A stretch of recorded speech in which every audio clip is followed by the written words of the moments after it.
Times के campus news में मैं अनन्या आज फिर से हाजिर हूँ। आप सभी को नव वर्ष की बहुत बहुत शुभकामनाएं। साल 2023 के जनवरी के महीने में के पहले हफ्तों के बीच एमजीएम स्कूल की खबरों पर एक नजर, साथ ही साथ एक खास बातचीत सक्षम झा जो नेशनल राष्ट्रीय बाल विज्ञान कांग्रेस के लिए शॉर्टलिस्ट हुए हैं।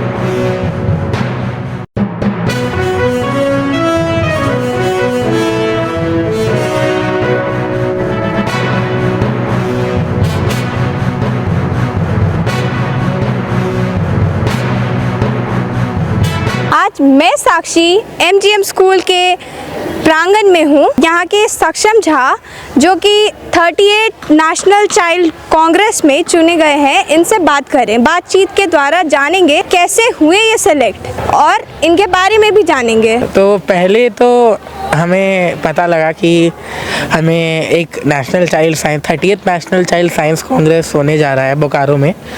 तो हमारे गाइड टीचर ने बोला कि आइडिया दो। हमने उन्हें कई आइडियाज़ दिए लेकिन उन्हें कुछ पसंद नहीं आया। हमारा प्रॉब्लम था कि हम लोग बिग स्केल टारगेट कर रहे थे, बिग मास ऑडियंस टारगेट कर रहे थे।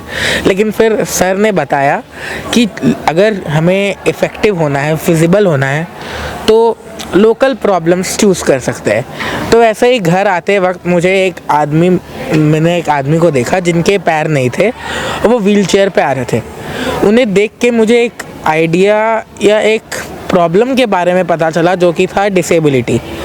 फिर मैं घर गया, उसके बारे में मैंने पता लगाया डिसेबिलिटी क्यों होता है और कैसे होता है। इंडिया के पॉपुलेशन में टोटल 2.2% लोग डिसेबल्ड है और उस 2.2% में से 70% गांव से आते हैं। तो मैंने इसके बारे में पता लगाया क्यों गांव से आते हैं। मुझे पता लगा कि बहुत सारे ऐसे कारण हैं जिनके कारण डिसेबिलिटी होता है, जैसे उन्हें पता नहीं रहता गर्भावस्था देखभाल कैसे करनी है, उन्हें मैल न्यूट्रिशन क्या खाना है क्या पीना है वो पता नहीं रहता। फिर मैंने ये आइडिया अपने टीचर को बताया, गाइड टीचर को, उन्हें ये पसंद आया। तो फिर मैंने इस पे और रिसर्च किया। मैंने अपना आइडिया पे और रिसर्च किया। धीरे धीरे मैंने जैसे ही आइडिया को अपने प्रोजेक्ट को बनाता चला गया, मैं आइडिया जो था डिसेबिलिटी से वो चेंज हो गया गांव वालों के लिए सुविधाएं प्रोवाइड करना। 38 नेशनल साइंस चाइल्ड कांग्रेस आखिर होता क्या है? ये एक संगठन है साइंस फॉर सोसाइटी द्वारा बनाया गया। ये 1993 से चल रहा है, जिसमें पूरे भारत से कई बच्चे अपकमिंग साइंटिस्ट आते हैं, अपना आइडिया प्रेजेंट करते हैं जजेस के सामने। आइडिया डिस्ट्रिक्ट में सेलेक्ट होता है, फिर स्टेट में सेलेक्ट होता है, फिर नेशनल में सेलेक्ट होता है। फिर उसके बाद नेशनल में अगर सेलेक्ट हुआ तो उन्हें बहुत स्कॉलरशिप मिलता है और बहुत प्रोत्साहन मिलता है। आपका सिलेक्शन नेशनल में हुआ है, तो तैयारियां कैसी चल रही है? तैयारियां तो अच्छी ही चल रही है, लेकिन बहुत वैसे हमें पता लगा कि नेशनल इतना आसान नहीं होने वाला है। 1000-2000 स्कूल आएंगे पूरे भारतवर्ष से, कई एशियन कंट्रीज से। तो हमें उन 1000-2000 देशों में 1000-2000 प्रोजेक्ट में टॉप 25 आना है। तो उसके लिए बहुत मेहनत चल रही है। हम अपने आइडिया को बहुत अपग्रेड कर रहे हैं, बहुत सारी ऐसी चीज़ें डाल रहे हैं जो लोग सोचते तो है ये ऐसा हो सकता है, तो हम उस चीज़ को वैसा कर रहे हैं। तो उसमें मेहनत तो लग ही रहा है। आपको यहाँ तक पहुँचने में अपने लाइफस्टाइल में क्या क्या चेंजेस करने पड़े? लाइफस्टाइल में तो पहले मुझे सीखना पड़ा कि बोलते कैसे हैं अच्छे से, वे ऑफ प्रेजेंटेशन क्या होता है। अपने आप को सबको पता होगा first impression is the last impression. तो वहाँ के अगर हम लोग को जजेस को इम्प्रेस करना है तो हमें अपना फर्स्ट इम्प्रेशन ऐसा देना पड़ेगा कि जजेस को हम इंटरेस्टिंग लगे। तो उस हिसाब से मैंने अपना प्रेजेंटेशन स्किल्स इन्हांस किया। एज मेरा सॉफ्टवेयर टेक्नोलॉजी बेस्ड है, तो मेरा प्रोजेक्ट टेक्नोलॉजी बेस्ड है, तो मैंने अपने प्रोजेक्ट के लिए कई सारे प्रोग्रामिंग लैंग्वेजेस सीखी। मैंने कई रात सोया नहीं, मैं अपने काम करता चला गया, क्योंकि बहुत ऐसा चीज़ थी जो मेरे लिए नया नहीं था लेकिन बहुत डिफ़िकल्ट था। तो उस चीज़ के लिए मैंने नए नए प्रोग्रामिंग लैंग्वेज रात में सीखे, रात में काम किया बस। तो यहाँ तक पहुँचने में आपको किन किन लोगों ने मदद की और आप उन्हें धन्यवाद भी देना चाहते होंगे? यहाँ तक पहुँचने में काफ़ी लोगों ने मदद की। सबसे ज़्यादा शुक्रिया मेरे टीचर्स को, गाइड टीचर को, मिस्टर सुब्रतो सर, ममता मैम, भावेश सर, अर्चना मैम, अरविंद सर।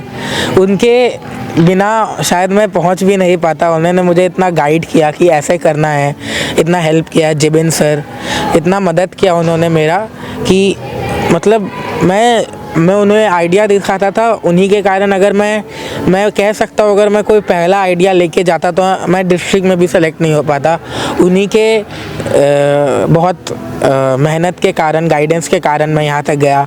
दूसरा थैंक्स मेरे दोस्तों को, जिन्होंने मुझे प्रोत्साहित किया कि मैं कर सकता हूँ ये, और मेरे माता पिता को तो वैसे ही धन्यवाद। और सबसे ज़्यादा बड़ा थैंक्स मैं धन्यवाद मेरी टीममेट पूर्वी रितोलिया को करना चाहूँगा, क्योंकि हमने काम पूरा आधा किया, उसने भी कोई कसर नहीं छोड़ी।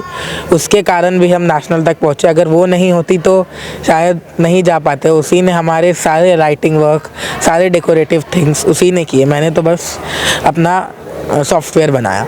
तो इस समय के दौरान आपको सबसे ज़्यादा चैलेंजिंग वाले टाइम कब लगा?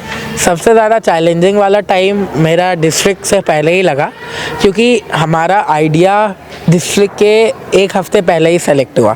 तो अब उस आइडिया पे काम करने में हमारे पास बस एक हफ़्ते का समय था। हमें 3000 शब्दों का रिपोर्ट फाइल बनाना था, चार्ट पेपर्स बनाने थे, सर्वे रिपोर्ट बनाना था, लॉगबुक बनाना था, सर्वे पे जाना था, अपना सॉफ्टवेयर बनाना था। मुझे सीखना था कि कैसे बनाए सॉफ्टवेयर। तो वो जो एक हफ़्ते का फेज़ था जब मेरा आइडिया सेलेक्ट हुआ डिस्ट्रिक्ट लेवल तक, वो सबसे हार्डेस्ट फेज़ था इस जर्नी का।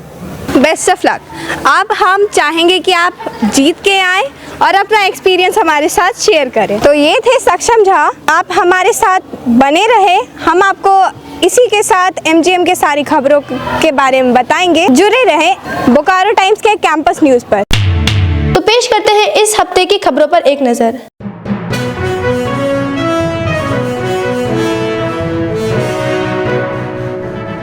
बोकारो के MGM higher secondary school ground में 32वीं national sub junior kabaddi championship प्रतियोगिता हुई। इसमें देश के कई राज्यों की टीम ने हिस्सा लिया।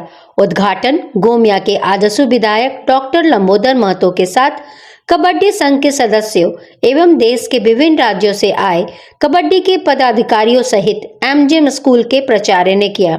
यह प्रतियोगिता 27 दिसंबर से 30 दिसंबर तक आयोजित हुई।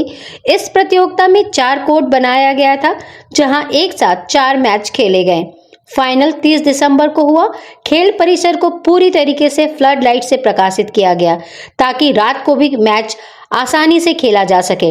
फाइनल मैच का खिताब बालक वर्ग में बिहार की टीम ने लिया, वहीं बालिका वर्ग में हरियाणा की टीम ने मैच का खिताब अपने नाम किया।